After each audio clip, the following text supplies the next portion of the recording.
இனிய காலை வணக்கங்கள். இன்னைக்கு பார்த்தீங்கன்னா நம்ம உத்திர நட்சத்திரத்தை பற்றி பார்க்க போகிறோம். 12 ராசிகளில் வச்சு சிம்ம ராசி தான் 12 ராசியும் இயக்கக்கூடிய ராசின்னு சொல்லுவாங்க. அதே மாதிரி சிம்ம ராசியில் உத்திர நட்சத்திரம் இன்னைக்கு பார்க்க போகிறோம். உத்திர நட்சத்திரத்தில் பிறந்தவங்க பார்த்தீங்கன்னாக்கா கலை ஆர்வம், கலை நுணுக்கம், கலை நயமிக்கவங்க.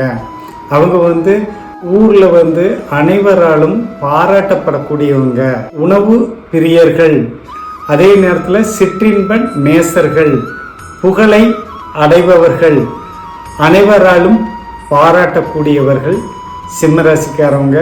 சிம்மத்தில் ஒருத்தவங்க பிறந்துட்டாங்கனாலே ஆளுமையாக இருப்பாங்க.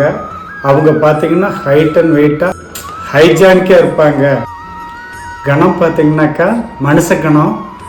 பறவை பார்த்தீங்கன்னாக்கா இழுவை. அதே மாதிரி விருச்சம் பார்த்தீங்கன்னாக்கா அலரி.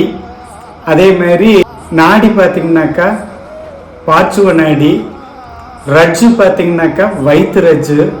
அவங்களுடைய அதிதேவதை பார்த்தீங்கன்னாக்கா சிவபெருமான். அவங்களுடைய பஞ்சபட்சி பார்த்தீங்கன்னா காகம். நாளைக்கு நம்ம ஹஸ்த நட்சத்திரத்தை பற்றி பார்ப்போம். வணக்கம்.